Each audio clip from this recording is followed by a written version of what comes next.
What is virtual energy? Virtual energy is used as a balance of performance tool to equalize the vehicle's stint length. To achieve this, a sensor is placed on the drive axle, which measures how much energy or torque actually reaches the wheel. We are focusing only on the hypercars now. In the GT3s, the energy comes exclusively from burning petrol, and the principle is essentially the same.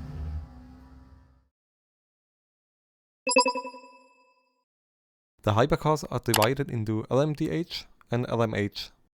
All LMDH and the most LMH have a hybrid powertrain, but it operates completely differently. While the hybrid drive in LMDH is always engaged as soon as you step on the throttle, in LMH it only activates on a certain speed, usually around 190 kph. This is also the reason for the different maximum power settings of the vehicles.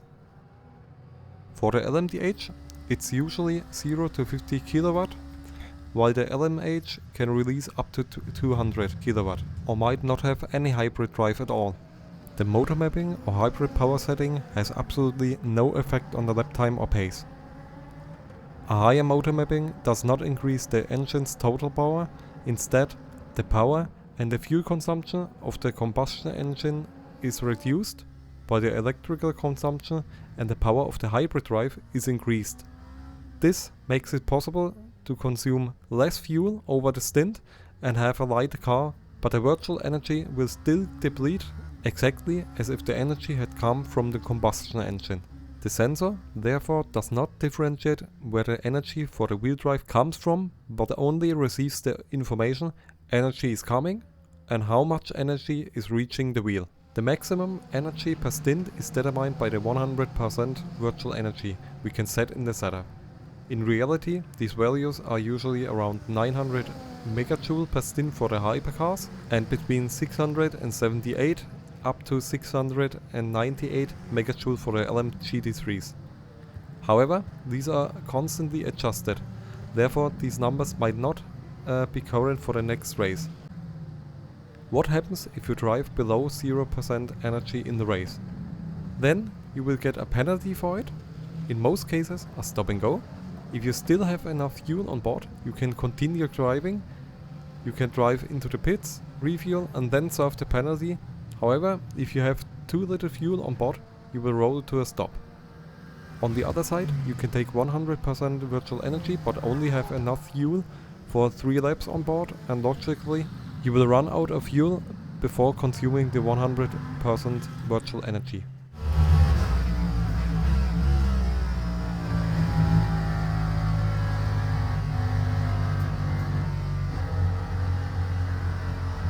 What about refueling? You come into the pits and refuel normally. However, the time you stand is now for the virtual energy instead of the fuel. How much fuel is refueled in the meantime does not matter, as you are only standing for the virtual energy. You stand for 1% virtual energy for approximately 0.4 seconds. This means that 40 seconds of pit stop time must be planned for 100% virtual energy.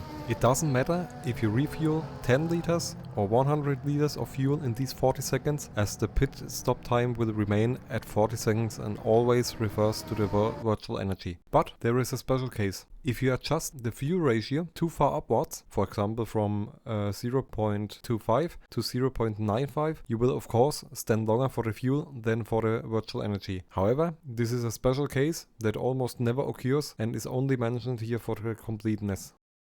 What should be considered? There are a few things to keep in mind. It's no longer enough to only know your own fuel consumption, you must also know your own energy consumption. This is given in percent, and you should know your own fuel ratio. This is displayed in the setup under Powertrain, Fuel capacity. In this example it is 0.91. This means 0.91 liters of petrol per 1% energy. The amount of petrol can be corrected slightly up or down depending on your own consumption, with a limit of 0.05 downwards and 1.1 upwards. How can I save virtual energy? The only way to save virtual energy is to consume less. Hardly any virtual energy can be saved by short shifting, the intentionally shifting up early, but you can only save very little amount of virtual energy this way. The most effective way is the so-called lift and coast. You intentionally go off the throttle before the braking point and let the car roll a certain distance before braking for the corner.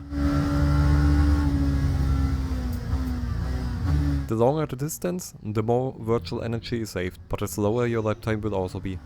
A common misconception is, I increase the mapping so that I consume less fuel and use also less virtual energy. This is unfortunately wrong, because as mentioned, the sensor on the wheel does not care where this drive energy comes from, whether from the combustion engine or the electrical drive. This is definitely not a way to save virtual energy. Conclusion? Virtual energy replaces the fuel or the stint timer that used in other racing series. Virtual energy limits the maximum stint length and equalizes the stint length of the different cars without limiting performance or fuel tank capacity. I hope I was able to explain this topic clearly and help you understand it. If you like it, please leave a like and a subscription. Thank you.